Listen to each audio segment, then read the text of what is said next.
I titled the sermon this morning, Be Grateful for Your Problems, and that was before I got the message earlier this week that young Max Gottstein, age 5 going on 6, just celebrated his 6th birthday a little bit early, was going to fail and probably die, and as his parents sat through that, the worst day of their life. And we don't have any profound words, Max, Kristen, but what we do have in spiritual authenticity is profound hugs.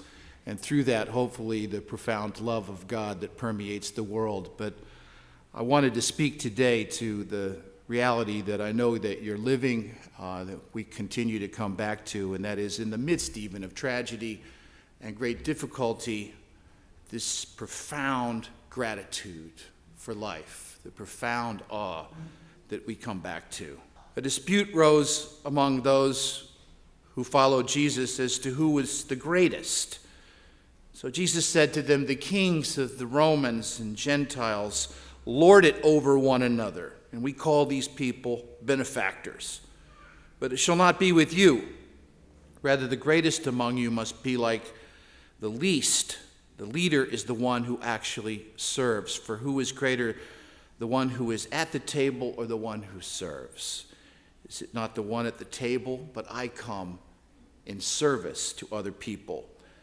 And then by contrast, we read at the very end of Jesus' life, just before he died, that he went out and prayed at the Mount of Olives as was his custom. And the disciples followed him, and when they reached the place, he said to them, pray that you may be ready for your time of trial. And he went away from them about a stone's throw, knelt down and prayed, Father, if it's possible, remove this cup from me, but not my will, but yours be done. And the disciples fell asleep. Don't you wish occasionally that you could talk to the person that you would become at the end of your life, and that person could come back and give you a little advice about what you're going through just right now? Don't you wish that at the critical junctures of your life, among other people that you could talk to, you could see who you are going to fully become when you're older, so that you could have that perspective as you're making decisions going along in your life? You probably know that our recent research reveals that we humans are lousy at predicting who we are going to be and what we are going to need later on in our life. 30-year-olds almost invariably think that when they're 60, they're going to be pretty much like they are when they're 30, only a little richer, a little slower, a little less in shape, hopefully a little wiser and more worldly traveled. We fail to appreciate just how much we're going to change and how different our needs are going to be and how differently we will value things the closer we get to the grave. I was amused to read a recent poll that was done on our college graduates, wondering how they would compare to my generation. We asked the newly hired or ready to be hired graduates from college their top 3 goals in life. 80% of them said they planned to make a lot of money. 50% of them said they want to become famous. Now, there is nothing wrong with wanting to be successful and have the world know about it. But every generation mouths these life goals like they are enough. Like, if we just become successful, everything else is going to take care of itself. And these days, those lofty aspirations also strike me really as speaking to our worst fears. We don't want to be poor and insignificant. We're anxious that our lives might be for nothing, or that not enough will justify our existence. At any rate, over the course of 30 years, I have listened to quite a few people that have actually lived a full life, and I've listened to them reflect on what brought them fulfillment, and none of them speak about wealth or fame. Actually, money only comes up as an issue when it's an anxiety because we have too much of it.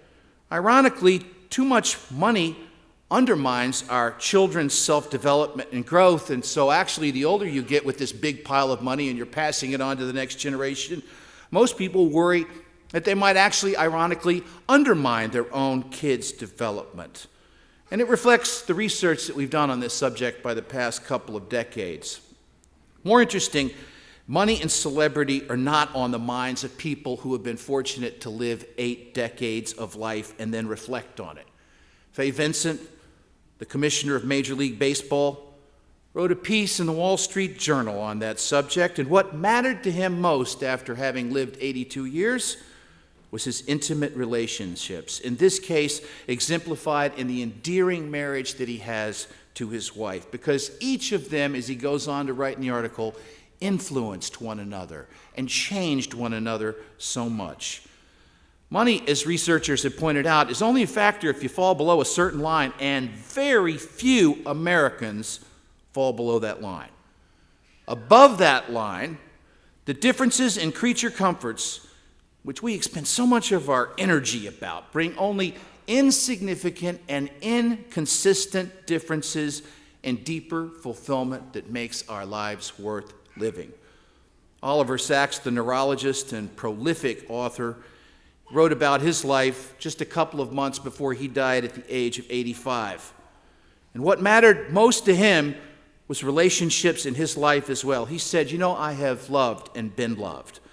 I have given much and I have been given much and I have given back in return. I have read and traveled and thought and written. I have had intercourse with the world and a special intercourse with writers and readers. And above all, I've been a sentient being, a thinking animal on this beautiful planet. And that in itself has been an enormous privilege and adventure. And processing all the experiences of his life, what he comes back to, what the point of our living is really all about, resides in the spiritual realm. And by the way, this comes from an agnostic. And he knew that he was about to die, as many of us in our generation will know that we're going to die as well. And this is what he says: I cannot pretend that I'm without fear, but my predominant feeling is one of gratitude. Gratitude and awe are a fundamental spiritual disposition. It's the wonder that you felt when your children were born. It's how we respond to being loved and accepted. It's the moments of harmony when we resonate with the rising sun and reflect on the spiritual goodness of living and being connected in this world. So St. Paul has this wonderful adage in Colossians 3. He says, cultivate a life of gratitude. The spiritual life leans into the deeper meaning of our lives through the lens of gratitude. Professor Robert Waldinger is concluding the most extensive longitudinal study we have done on this subject, and the research is crystal clear that our relationships are the key to our well-being. Harvard studied the graduating classes of 1938 through 1940 in depth for their entire lives. And they did a parallel study on a group of young men that came from one of the poorest ghettos in Boston at the time. 725 men were studied over 7 decades of their life, and only 60 of them are still alive. It's the most comprehensive study of its kind. They had 3 major finds. The first is that social connections are good. We humans are just hardwired that way. Family and friends and community are the building blocks for deeper, fulfilling meaning. And the converse is also true. Loneliness is toxic for human beings.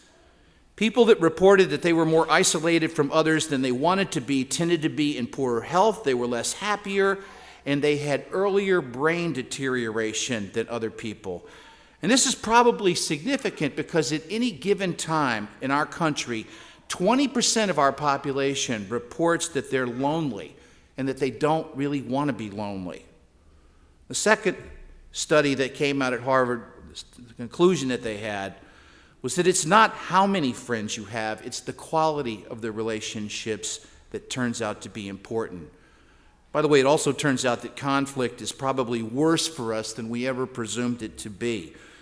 In that study, high conflict marriages that lacked affection and intimacy were actually worse than being divorced. This is an area that we're just beginning to study in depth, and I am sure it's going to be significant because think about how many children in our world grow up in conflict.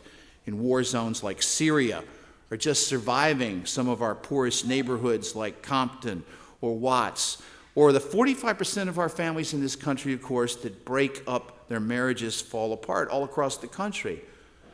And in the Harvard study, sustained conflict correlates with health problems and with a number of other problems as well. When they went back to study the men who were happy and healthy at the age of 80, the strongest correlation in their lives turned out to be how solid and happy their relationships were when they were 50. And the third insight, that they kept their mental acuity longer in old age. And so the longer they lived, the happier they were, the more they kept their mental acuity. And researchers speculate that people who are securely attached are able to retain sharper memories, probably because they have more good memories to draw upon. So it's people that are important. Professor Waldinger reminds us that we need to keep making friends throughout our life, particularly after we retire, which men are notoriously bad at. It's a theme that underlines the very end of the life of Jesus as well, when he turns towards Jerusalem with his disciples and ultimately has to face his own death. Jesus didn't get to live a full life. He died too young in the pursuit of a moral, spiritual cause. But in the backdrop of his entrance to Jerusalem, the backdrop of his trial and death, you have the drama of the disciples that also speaks directly to the intimate spiritual relationships that help us endure difficulty and suffering and even death. It's through these relationships that we have the strength to weather on through come what may. As soon as Jesus enters Jerusalem, he brings the 12 disciples together to celebrate a Passover meal, and that's what friends do. They break bread together, they share wine together. And he illustrated this point by washing everybody's feet, because love serves other people. And he told them that such betrayal as they would know would come from each other. Just like our most painful disappointments come from our spouses when our marriages fail, our most painful family experiences come from siblings that hurt us as adults in ways that break our trust. And Jesus takes him to Gethsemane and asks him to pray with him, because that's what friends do for each other. They support one another when they're going through difficult or ambiguous times in their lives, when they don't exactly know what to do next. And our deep disappointments come from people that we thought we could rely on in our time of need, who turn out to be just indifferent. They fall asleep like the disciples did. They just don't show up. And finally, to make the same point personally, we have an encounter that's recorded between Jesus and Peter. Peter, that zealous disciple who says he'll defend Jesus until the end and then runs off as soon as the Roman soldiers come.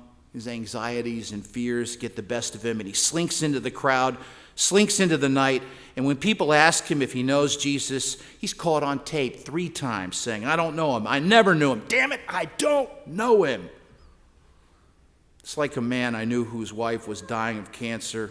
She had these awful treatments that she had to go through, and their relationship had been deteriorating for quite some time. But in the middle of the treatments, he started an affair with another woman, and he just didn't show up for his wife in her time of need. It's so painful and way more hurtful, I think, than even he intended it to be. Don't be like that. Don't trample on your relationships. Don't abandon people. Don't ignore them. These are the anchors in your life that give you zest and deeper joy. They are where you find the deeper pool of meaning. These are the memories that you'll come back to, that will sustain you when aches and the pains of old age start to wear you down. They're the source of your most profound strength. We can get through difficult times with them. It's simply astonishing how much suffering we can endure when we live out of our love. And what about you? Where will you devote your energies in order to become who you are going to become? How is your most mature self beckoning you from the future? Where is it that you're headed? We had new people baptized into the faith this week. We had new members join our church last week, and over the years, I've been pleasantly surprised at the friendships that people have made in and through Christ's church and how they persist long after people move away from Summit, long after they leave the church for different parts of the country, sometimes different parts of the world. And I think those friendships persist because we've gotten to know each other in a deeper way, and it has more significance to us. We not only share our hopes and dreams, our concerns and our worries, we get to a point where we actively pray for one another. And you know what? We need it. Last November, we had people in the church think of someone who had inspired them, somebody that they looked up to. Julie found these wonderful stars. We passed them out to everybody and had them write down the names of people that inspired them, and we hung them throughout the sanctuary during Advent's over. Juan comes and takes them down, has this big pile of stars. I was wondering what we're supposed to do with them. He goes, "Here, Chief." I looked through them, and it was prayerful, really. Like holding a handful of inspiration. Somehow it didn't seem just right to just throw them in the trash. And looking through them, so many parents were named, so many teachers were named, so many coaches were named. But I was moved that a goodly number of them named you, people right around them. Someone in the congregation named somebody else in the congregation as somebody that they looked up to and wanted to be like, somebody who inspired them to be better people. And I'm like, wow, Juan, can you believe that? Now you can throw them out.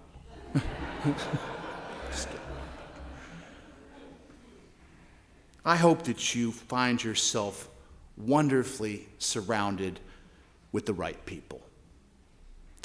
And I hope that you can become the right person for other people. I hope you can err in the direction and choose relationships fundamentally. And I hope your life blooms with love. Amen.